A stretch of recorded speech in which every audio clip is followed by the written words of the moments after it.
Ini kemarin sudah 2 kali penyempraian memakai pupuk cair untuk tanaman padi yang saya racik sendiri dan hasilnya itu sangat luar biasa sehingga daun-daunnya itu menjadi hijau royo-royo dan berdaun lebar sahabat ya. Dan pupuk cair ini bagus sekali untuk semua jenis tanaman termasuk untuk pupuk ketika berbunga dan berbuah sahabat ya, untuk merangsang pertumbuhan bunga dan buah. Dan bukan untuk tanaman padi juga sahabat ya. Pupuk ini bisa untuk tanaman cabai di fase vegetatif hingga fase generatif dan untuk semua tanaman ketika kita menyemprainya.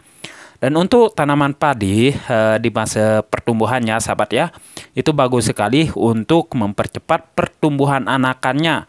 Dan bahannya itu sangat sederhana sekali sahabat membuat pupuk cair. Di sini kita memakai pupuk NPK sebanyak kurang lebih 3 sendok. Ini yang pertama yang saya akan spray untuk ketiga kalinya sekarang ya sahabat. Ini yang kedua dan yang ketiga sahabat ya. Nah setelah itu sahabat, setelah kita taruh pupuk dari NPK itu, kita di sini membutuhkan satu bahan lagi yaitu bahan ini ya. Dan kita campur adukan dan kita bisa langsung menyemprainya sahabat ya tanpa fermentasi kalau memakai cara ini. Dan ini yang saya akan lakukan adalah penyempraian yang ketiga kali biar hasilnya lebih jos dan maksimal. Dan kita masukkan ke dalam gendongan semprotan kita sahabat ya. Dan ingat pupuk ini kita spray ya sahabat ketika embun sudah tidak ada. Nah itu intinya dan caranya biar hasilnya lebih maksimal. Karena ketika embun itu masih ada, itu membuat tanaman padi kita itu akan berbahaya. Dan sahabat bisa lihat tanaman padi ini tumbuh subur. Dan hampir tinggi sekali sahabat ya. Dengan pertumbuhannya yang begitu cepat memakai pupuk cair yang kita buat sendiri. Dan bahan-bahannya itu sangat mudah sekali kita buat sahabat. Assalamualaikum warahmatullahi wabarakatuh. Bertemu lagi bersama saya Ogi Gede. Oke sahabat, yang kita siapkan di sini adalah pupuk NPK 16-16-16 pertama ya, yang berbentuk gerendulan seperti ini. Ini sangat dibutuhkan, kita butuhkan, dan kita hanya pakai pupuk ini sedikit saja antaranya. Yang kita butuhkan yang paling bagus itu adalah pupuk NPK 16-16-16, yaitu pupuk cap tawon sahabat ya.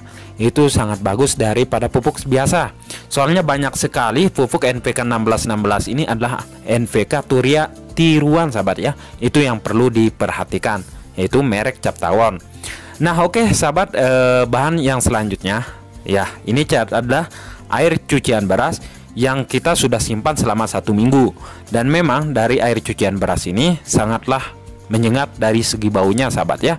Tetapi unsur hara, maksudnya unsur dari vitaminnya itu sangat bagus untuk tanaman sahabat ya. Ntar kita kombinasikan dengan satu bahan lagi sahabat ya. Nah di sini adalah micin ya sahabat. Micin bertujuan untuk merangsang pembungaan sahabat. Itu tujuannya untuk masa generatif. Dan untuk masa vegetatif dia bisa merangsang tunas-tunas baru sahabat ya. Itu tujuannya dari micin. Banyak sekali uji coba sahabat kita waktu itu menggunakan micin, sehingga untuk masa generatif juga bisa mengisi bulir-bulir padi sahabat ya, dan bisa membuat tanaman cabai misalkan menjadi berbuah lebat. Itu tujuannya sahabat ya. Oke sahabat, setelah ini sahabat, nah baru kita siapkan alatnya ya. Di situ kita udah siapkan air cucian beras sebanyak setengah liter ya. Langsung kita masukin ke alat yang sudah kita siapkan. Nah kita masukin seperti ini sahabat ya. Ingat cucian beras yang ukuran 1 minggu, jangan yang didadak sahabat ya. Setelah itu sahabat, baru kita siapkan NPK nya yang garandulan sebanyak kurang lebih 3 sendok saja. Kita langsung masukin ke ini ya, ke air cucian beras tersebut atau air leri sahabat. Setelah ini baru ntar kita campur adukan sampai merata seperti ini sahabat ya. Tujuannya apa? Biar pelarutan dari fosfor NPK 16-16 itu terlarut secara maksimal sahabat ya. Nah seperti ini. Oke. Nah sahabat, setelah itu, nah ini udah jadi ya sahabat baru kita masukkan bahan seterusnya yang sudah kita siapkan barusan, yaitu micin ya sahabat. Jangan lupakan ini micin. Pertanyaannya, apakah bisa memakai garam? Kalau untuk garam sahabat ya, itu pupuk tunggal seperti yang tinggi nitrogen seperti urea misalkan sahabat ya, atau misalkan fosfat sahabat ya, itu untuk garam krosok. Nah, kita cukup memakai 1 sendok seperti ini sahabat ya. Nah, kalau sudah itu langsung kita masukin ya. Nah, langsung kita aduk sampai merata. Tapi menurut pengalaman saya, micin ini dipastikan aduknya agak lama sahabat ya, karena micin ini agak lambat terlarut dan agak lambat menyatu dengan pupuk NPK 1616 tersebut. Dari itu pengadukan harus benar-benar maksimal di sini sahabat ya, sampai merasa terlarut. Setelah itu sahabat, kita langsung masukin ke dalam botol yang sudah kita sediakan yang ukuran 16 liter. Nah, ini ya, kita masukin seperti ini. Entar tujuannya untuk apa? Kita harus menyimpan dari pupuk NPK 1616 ini agar hasilnya lebih maksimal.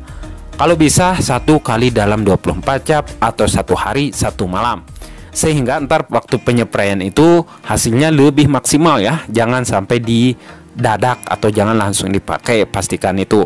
Nah, ini dia udah bentuk dan warnanya sahabat yang sudah jadi.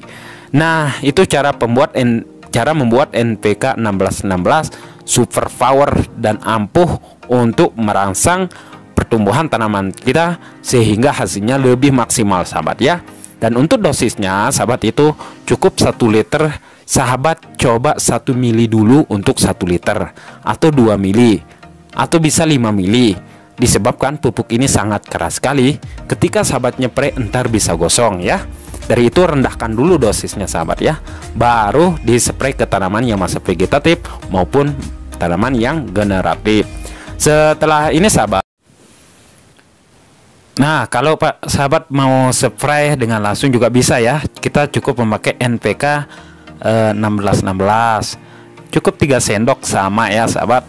Tetapi dosisnya kalau kita lakukan dengan cara ini, lihat juga tanaman sahabat itu, kalau sudah umurnya sudah dewasa atau sudah masuk di fase generatif, kita langsung bisa menyeprainya juga bisa sahabat. Tetapi kalau untuk tanaman cabai silakan sahabat rendahkan dosisnya. Nah, 3 sendok NPK dan kita tambahkan micin ya. Micin bagusnya seperti video dari awal sahabat ya, yaitu 1 sendok full. Dan setelah ini baru kita campur adukan. Setelah kita campur aduk, karena NPK yang saya gunakan adalah NPK yang agak murah di sini sahabat ya, sehingga dia cepat tercair ya. Bagusnya itu seperti saya bilang, yaitu NPK cap tawon, biar hasilnya lebih jos dan maksimal. Lalu kita masukkan ke gendongan semprotan seperti ini dan langsung kita bisa spray kalau memakai NPK yang ini sahabat ya, karena ini langsung mencair bersama air, dan kita spray ketika tanaman kita itu sudah berhenti ibunya. Begitu ya sahabat, silahkan sahabat